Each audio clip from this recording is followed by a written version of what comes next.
Hi everyone, welcome to city by Supercat. मेरा नाम है आकाश शुक्ला। जैसे कि आप लोग जानते हैं कि सीयूटी 2025 के एग्जामिनेशन पैटर्न के अंदर काफी सारे सुधार हो रहे हैं। यूजीसी और एनटीए की साइड से हमें लगातार अपडेट मिल रहे हैं। वहां पर पता चल रहा है कि भैया आप क्लास 12th वाले डोमेन नहीं, कोई से भी डोमेन आप दे सकते हैं। यूनिवर्सिटी ऑफ दिल्ली की बात करें तो ये क्लास 12 के डोमेन की डिमांड करती है कि अगर आप क्लास 12 के अलावा किसी और डोमेन के अंदर अपीयर होगा तो हम उसका कोई एक्सेप्ट नहीं करेंगे। और इसके अलावा अगर मैं यूनिवर्सिटी ऑफ दिल्ली की बात करूं तो इसका एडमिशन प्रोसेस जो है वो काफी कॉम्प्लेक्स है यार। तो उस कॉम्प्लेक्स एडमिशन प्रोसेस के अंदर क्या कुछ चेंजेस आने वाले हैं, क्योंकि दो तीन बातें और हैं जो कि इन अपडेट्स के अलावा अभी ट्रेंडिंग के अंदर है, अभी जो चर्चाओं में चल रही है, डिस्कशन में है। और ये पता करना जरूरी है कि इसके एडमिशन प्रोसेस पे क्या इंपैक्ट आने वाला है, क्या एक्सपेक्टेड एडमिशन प्रोसेस होने वाला है, वो उसके बारे में हम यहाँ पर डिस्कस करेंगे। सबसे पहले आपको पता है कि ये कॉम्प्लेक्स एडमिशन प्रोसेस है। अगर मैं दिल्ली यूनिवर्सिटी की बात करूं तो you have to fill the CUET form, क्योंकि सीयूटी के जरिए यहाँ पर एडमिशन हो रहा है। इसके अलावा फिर जब दूसरे स्टेप में आपको मेंशन करना होता है यूनिवर्सिटी ऑफ दिल्ली वहां से कौन सा कोर्स कर रहे हैं। तीसरे स्टेप में आपको उसका एलिजिबिलिटी क्राइटेरिया चेक करना होता है। फिर चौथे स्टेप में आपको सीयूटी का एग्जाम देना है। फिर पांचवें स्टेप में आपको इसका यूनिवर्सिटी ऑफ दिल्ली का एडमिशन रिलेटेड जो वेबसाइट है, जो कि CSS common seat allocation system, वहां पर जाकर अपने आप को रजिस्टर करना है। उसके फेज 1, 2 और 3 इन तीनों को क्वालिफाई करना है। और उसके बाद आपको काउंसलिंग राउंड के दौरान सीट मिलती है, आप सीट एक्सेप्ट करते हैं, आप एडमिशन फी पे करते हैं, सब कुछ ऑनलाइन होता है और आप फाइनली एडमिशन ले लेते हैं। और बताई गई डेट पर आप यूनिवर्सिटी में जाकर रिपोर्ट करते हैं। और अपने ये बोला जाता है कि आप अपने फिजिकल डॉक्यूमेंट जरूर लेकर जाएं फिर भी, क्योंकि भले ही ऑनलाइन वेरीफाई हो चुका हो सब, लेकिन उसके बावजूद भी आपको फिजिकल डॉक्यूमेंट लेने चाहिए। तो फिर भाई ये सारा का सारा कॉम्प्लेक्स एडमिशन प्रोसेस है। लेकिन कुछ ऐसी न्यूज आ रही है जैसे कि एक कॉमन काउंसलिंग पोर्टल का होना।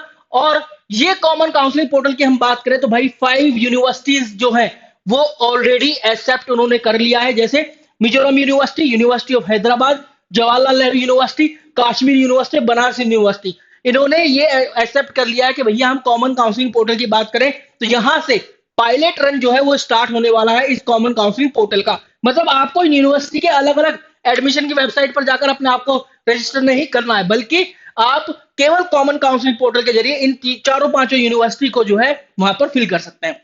इसके अलावा एक चल रहा है बाई एनुअल एडमिशन पॉलिसी, ये काफी इंपॉर्टेंट है। बाई एनुअल एडमिशन पॉलिसी की अगर मैं बात करूं तो इसका मतलब यह है कि साल में 2 बार किसी यूनिवर्सिटी के अंदर एडमिशन होने वाले हैं। और वो 2 बार कौन से होंगे, एक तो होगा जैन फेब का मंथ और एक होगा जुलाई और अगस्त का मंथ। तो ये 2 बार एडमिशन होंगे biannual admission policy as per the national education policy 2020, ये उसका ही एक हिस्सा है। और यहाँ पर लगभग 5 या 6 यूनिवर्सिटी, 6 जहां तक मुझे पूरा याद है, 6 यूनिवर्सिटी ने बोल भी दिया है कि हम बाई एनुअल एडमिशन पॉलिसीज को एक्सेप्ट करते हैं। और उसमें से शायद जहां तक मुझे याद है बनारस हिंदू यूनिवर्सिटी भी उनमें से एक है। तो guys by annual admission policy जो है बहुत जल्दी आपको डीयू जैसी यूनिवर्सिटीज के अंदर भी देखने के लिए मिलेगी। तो उस समय पर हो सकता है एडमिशन प्रोसेस के अंदर कुछ चेंज आए। एक और बड़ा यहां पर चेंज जो है वो ये है कि अब क्लास 12 वाले डोमेन सब्जेक्ट देने मैंडेटरी नहीं रहेंगे। दिल्ली यूनिवर्सिटी अब किसी भी तरीके से एक लाइन जो है उसको मेंशन नहीं कर सकती कि आपको उन्हीं डोमेन सब्जेक्ट के अंदर अपीयर होना। सीयूटी यूजी के एग्जाम में अगर आप यूनिवर्सिटी ऑफ दिल्ली का सपना देखते हैं, कोई भी कोर्स यहां से करना चाहते हैं जो कि आप क्लास 12 में पढ़ रहे हैं या पढ़ चुके हैं, क्योंकि अब ये जो है लाइन यूजीसी की तरफ से रिमूव कर दी गई है। तो ये एक बड़ा चेंज आपको देखने को मिलेगा। अब इन बड़े चेंज की वजह से एलिजिबिलिटी क्राइटेरिया में चेंज होगा, तो फिर सीयूटी का एडमिशन प्रोसेस वहां पर थोड़ा सा आपको बदलाव देखने के लिए मिल सकता है। हो सकता है यूनिवर्सिटी ऑफ दिल्ली के मोस्ट ऑफ द कोर्सेज के लिए गेट जनरल एप्टीट्यूड टेस्ट की वेटेज आपको देखी जाए, या फिर आपको देखने के लिए मिले कि यार इस कोर्स में भी गेट है, उस कोर्स में भी गेट है, इस कोर्स में भी गेट है। ये आपको जगह जगह देखने के लिए मिल सकता है। तो GAT general aptitude test can change the admission process of the university of Delhi, can change the. सबसे पहले क्या चेंज करेगा, एलिजिबिलिटी क्राइटेरिया चेंज करेगा। फिर आपके लिए यहां पर एलिजिबिलिटी क्राइटेरिया चेंज करेगा, फिर यहां पर एडमिशन प्रोसेस को वो चेंज कर देगा।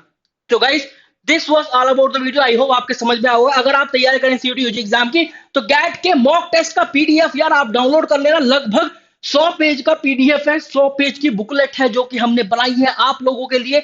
आपको जाना है, जाकर डाउनलोड करना है और प्रिंट आउट निकालकर प्रैक्टिस करना शुरू कर देना। इसके अंदर ऑनलाइन और ऑफलाइन दोनों है। शायद 4 टेस्ट जो है ऑनलाइन है और 6 टेस्ट जो है वो ऑफलाइन मोड के अंदर है। ये टेस्ट भी जरूर अटेम्प्ट करना। लिंक डिस्क्रिप्शन फील्ड और पिन कमेंट में। Thank you very much guys.